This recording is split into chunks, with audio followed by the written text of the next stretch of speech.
अस्सलाम वालेकुम नाज़रीन, पल पल न्यूज के न्यूज रूम से मैं हूं आपके साथ नदीम अकरम। आपने थंबनेल पर सही देखा कि इजरायली जहाज को हाईजैक यमन ने नहीं किया है बल्कि सीधा कब्जा किया है और कब्जा करने के बाद मैसेज दे दिया है कि जिसे छुड़ाना है वो यहां लाल सागर में आकर के छुड़ा ले। और इजराइल के जो जहाज को कब्जा किया गया है लाल सागर में, उसकी तमाम तस्वीरें भी सामने हैं और आप स्क्रीन पर चल रहे इस वीडियो के माध्यम से देख सकते हैं कि कैसे इस यमन जो है मजलूम फिलिस्तीनियों से किया हुआ अपना वादा निभा रहा है और वो बता रहा है कि अरब के हुक्मरानों को जो खामोश बैठे हैं, सिर्फ यही कार्य को अंजाम नहीं दिया गया यमन द्वारा। इससे पहले सऊदी के बॉर्डर पर पहुंच करके हजारों की संख्या में सैनिकों ने मांग की कि आप रास्ते को खोलिए, हम गाजा की तरफ जाना चाहते हैं।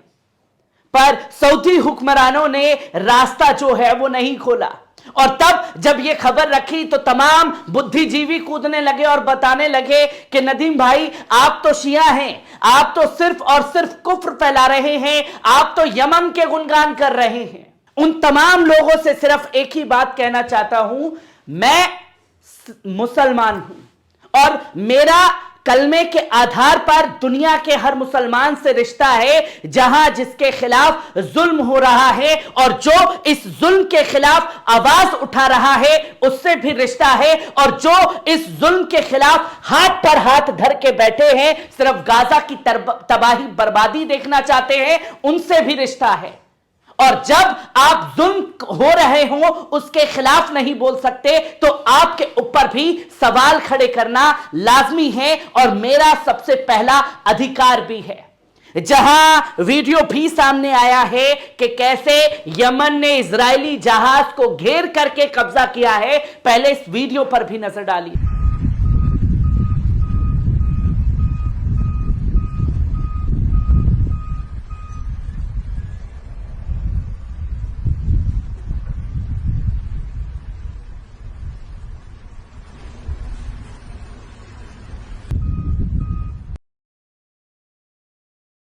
आपने देखा कि यह वीडियो जो है खासतौर पर लाल सागर से सामने आया, जिसे खुद यमन ने सर्कुलेट किया है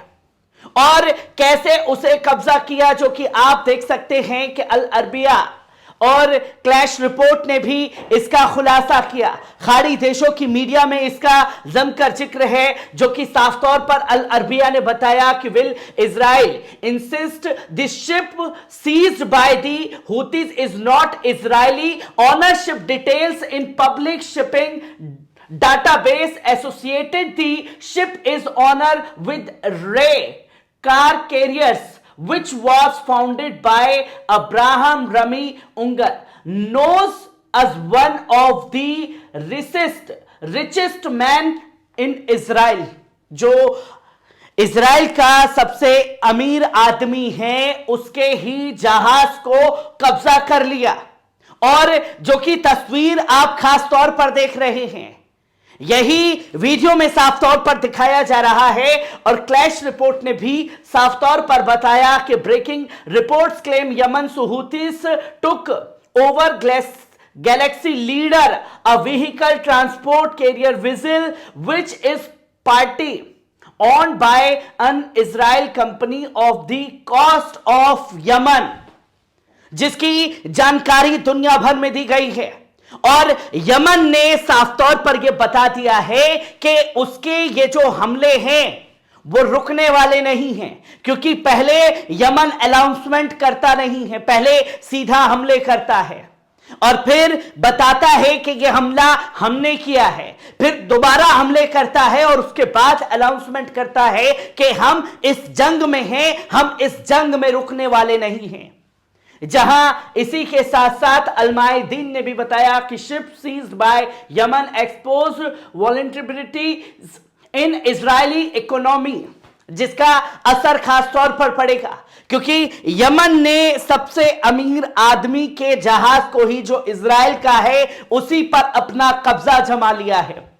जिसकी तस्वीर दुनिया के सामने है। और ये एक प्रेशर जो यमन की तरफ से लगातार इजराइल के ऊपर बढ़ रहा है, ये एक कड़ा संदेश भी दे रहा है जो कि सवाल खड़े करता है खुद इजराइल के ऊपर। जहां लाल सागर में एक घटनाक्रम, यमनी सशस्त्र बलों ने एक इजरायली स्वामित्व वाले जहाज पर कब्जा कर लिया जो गाजा के समर्थन में इजरायली कब्जे वाले शासन के खिलाफ अभियानों में उल्लेखनीय एक बड़ी उपलब्धि के तौर पर देखा जा रहा है। मीडिया रिपोर्ट्स के अनुसार जब्त किया गया जहाज गैलेक्सी लीडर एक ब्रिटिश कंपनी से जुड़ा हुआ है जिसका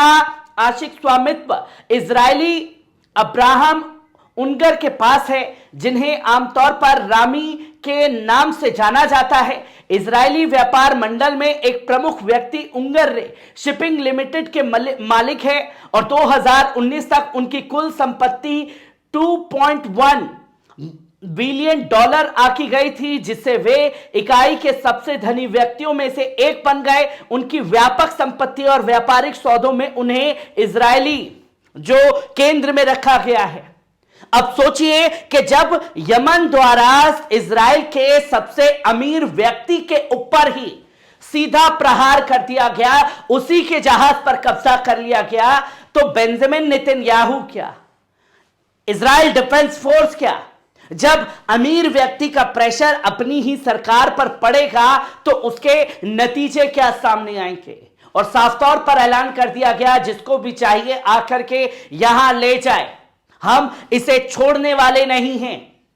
और ये बड़ा पिघुल जो है यमन की तरफ से खासतौर पर फूका गया है, जहां यमनी ऑपरेशन देश द्वारा रविवार को चेतावनी जारी करने के 8 घंटे से भी कम समय बाद आया कि समूह का इरादा इजरायली कंपनियों के स्वामित्व वाले इजरायली ध्वज वाले जहाजों को लक्षित करना था। जहां मैंने पहले बताया कि धमकी जारी की गई, महज 8 घंटे के अंदर ही तस्वीर दुनिया के सामने लाकर के रख दी यमन ने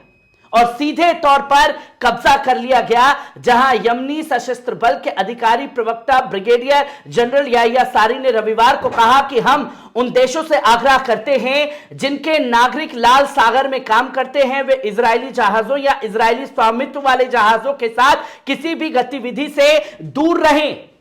और साफ तौर पर कहा गया कि जो इजरायली जहाजों में दूर दराज देश के लोग काम करते हैं वो वहां काम छोड़ दे, क्योंकि हमारी रडार पर इजरायली जहाज जो हैं हर जगह हैं लाल सागर में। और अब असल में ये जंग जो है वो नए मोड़ पर शुरू हुई है। यमन का खुल करके बिगुल फूकना यह संदेश है इजराइल को कि वो इस जंग में पीछे हटने वाले बिल्कुल नहीं है।